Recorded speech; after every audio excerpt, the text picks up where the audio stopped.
வணக்கம் தமிழா, வாழ்க வளமுடன். இன்னைக்கு நம்ம பார்க்க போகிறது ஒரு ஸ்வீட் ரெசிபி தான். நம்ம சேனலில் ஸ்வீட் ரெசிபியே போடுறது இல்லை அப்படின்றது மாதிரி எனக்கு தோணுச்சு. இனிமேல் ஆஃப் அண்ட் ஸ்வீட் ரெசிபி போட்டுடலாம். வாங்க இந்த ஸ்வீட் ரெசிபிக்கு என்ன தேவைன்னு பார்க்கலாம். இந்த ஸ்வீட் ரெசிபிக்கு நாங்கள் ஒரு பெரிய கப் அவல் எடுத்துருக்கோம்.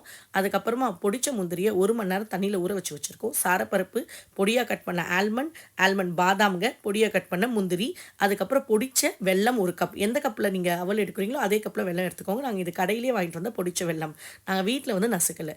ஏன்னா இந்த பொடிச்ச வெல்லம் ஆட் பண்ணும்போது ரொம்ப ஈஸியாக இருக்குன்ற மாதிரி எங்கள் அம்மா சொன்னதால் அதே வாங்கிட்டு வந்தாச்சு. இதுக்கு வந்து தேவையான இன்னொரு பொருள், முக்கியமான இன்க்ரீடியன்ட் பால். இந்த பாலில் எடுக்கும்போது மெஷர்மெண்ட் ரொம்ப முக்கியம். எந்த கப்பில் நீங்கள் அவல் எடுத்தீங்களோ அந்த கப்பில் 4 கப் பால் எடுத்துக்கோங்க. இந்த மெஷர்மெண்ட் ரொம்ப ரொம்ப முக்கியம் ஃப்ரெண்ட்ஸ். ஏன்னா அவல் வந்துட்டு தண்ணியிலையோ பால்லையோ ரொம்ப உறிஞ்சிரும். கம்மியாக பால் யூஸ் பண்ணிங்கன்னா இது நல்லா வராது. ஒரு பக்கம் இந்த பாலை நல்லா காய்ச்சிக்கோங்க. இன்னொரு பக்கம் ஒரு பெரிய அடுப்பு எடுத்துன்னு சொல்கிற பாருங்க, பெரிய கடாய் எடுத்து அடுப்பு மேலே வச்சுட்டு தேவையான அளவு நெய் ஊற்றிக்கோங்க. இந்த தேவையான அளவு நெய்னா நாங்கள் இங்கே 2 டேபிள் ஸ்பூன் நெய் யூஸ் பண்ணியிருக்கோம். இந்த நெய்யை ஊற்றிட்டு நீங்கள் என்ன பண்ணுறீங்கன்னா, இது நல்லா காஞ்ச அப்புறமா நம்ம ஏற்கனவே பொடிசாக பண்ணி வச்சுருக்கோம் இல்லையா, அந்த முந்திரி, அதுக்கப்புறம் பாதாம், இது 2ம் சேர்த்து நல்லா வறுத்துக்கோங்க. இது எந்த அளவுக்கு வறுக்குதோ அந்த அளவுக்கு மணமாகவும் இருக்கும். அந்த வறுத்தப்புறம் அந்த முந்திரி ஒரு டேஸ்ட் இருக்கும் பாருங்கள், சான்ஸே இல்லை. நீங்கள்லாம் ட்ரை பண்ணியிருக்கீங்களா? எங்கள் வீட்டில் நாங்கள் எப்போ தோணுதோ அப்போ முந்திரி எடுத்து நல்லா வறுத்து சாப்பிடுவோம். எப்போ பார்த்தாலும் எங்கள் வீட்டில் இது இருக்கும். முந்திரி எடுத்து வறுத்து அதில் மிளகுத்தூள் போட்டு, அதுக்கப்புறம் காரம் போட்டு இதெல்லாம் வச்சு நிறைய சாப்பிட்ருக்கோம் நாங்கள். அதுக்கப்புறம் சாரப்பருப்பு. எனக்கு இது ரொம்ப நாளாக ஒரு டவுட், சாரப்பருப்புனா என்னன்னு எனக்கு தெரியாது. ஆனால் எங்கள் அம்மா எங்கள் வீட்டில் எல்லா ஸ்வீட்டுக்கும் இந்த சாரப்பருப்பை ஆட் பண்ணுவாங்க.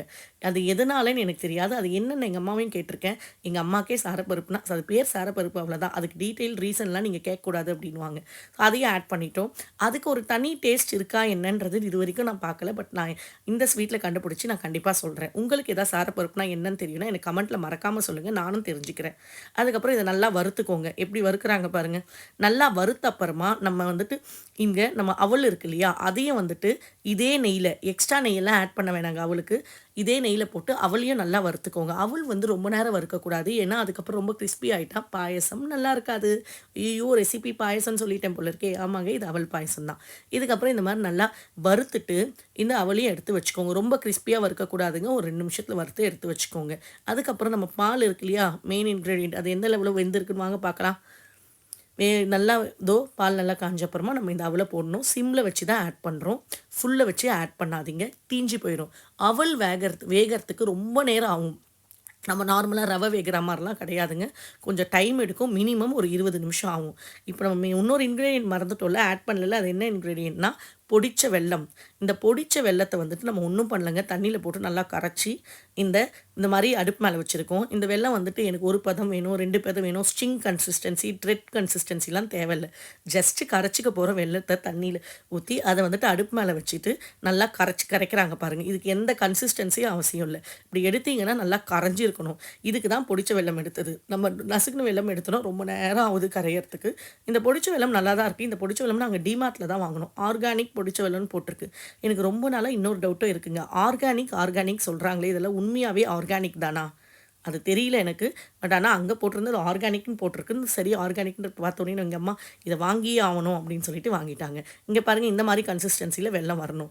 இந்த கன்சிஸ்டன்சியில் வெல்லம் வந்தோடனே நம்ம இன்னும் கொஞ்சம் நம்ம அரைச்சி வச்சுருந்தோம் இல்லையா முந்திரி, அந்த முந்திரியை சேர்த்து இதில் ஆட் பண்ணுறோம். நிறைய பேர் இது தேங்காய் பாலோன்னு நினச்சிக்காதீங்க. முந்திரி, நம்ம பொடிச்ச முந்திரியை தண்ணியில் ஊற வச்சுருந்தோம் இல்லையா, அதையே இதில் சேர்த்து கலந்துக்கோங்க. இது நல்லா கலந்து விட்டுட்டு நம்ம வெல்லம் வந்துட்டு ஒரு கன்சிஸ்டன்சியில் ரெடியாக இருந்ததில் அந்த வெள்ளை பாக்கை இதில் ஊற்றிடுங்க. இதை பாகுன்னு சொல்கிறதா இல்லை கரைச்ச பொடி வெல்லம்னு சொல்கிறதான்றதை நீங்களே டிசைட் பண்ணிக்கோங்க ஃப்ரெண்ட்ஸ். இந்த மாதிரி இதெல்லாம் ஆட் பண்ணிவிட்டு நல்லா கலந்து விட்டுக்கோங்க. 20 நிமிஷம் ஆனப்புறம் தான் இதெல்லாம் கலக்கணும். அதுக்கப்புறமா நம்ம வறுத்து வச்சுருந்த முந்திரி, பாதாம், சாரப்பருப்பு இதெல்லாம் போட்டு நல்லா ஆட் பண்ணி கலந்து விட்டுக்கோங்க. இதெல்லாம் கலந்து விட்டுட்டு ஒரு 5 நிமிஷம், 3 நிமிஷத்துலேருந்து 5 நிமிஷம் நல்லா கொதிக்கணும். அதுக்கப்புறமா தான் நம்ம என்ன ஆட் பண்ண போகிறோம்னா, நம்மளோட எப்பயுமே ஸ்வீட்டில் ஒன்று மிஸ் ஆகுதுல, கடைசியாக ஏலக்காய் தூள், அதை ஆட் பண்ண போகிறோம். எங்கள் வீட்டில் கொஞ்சம் ஏலக்காய் தூள் ஜாஸ்தியாகவே ஆட் பண்ணுவோம். எங்களுக்கு அந்த ஃப்ளேவர் பிடிக்குன்றதால. இந்த வீடியோ பிடிச்சிருந்தா லைக் பண்ணுங்கள், ஷேர் பண்ணுங்கள், சப்ஸ்கிரைப் பண்ணுங்கள். Thank you friends.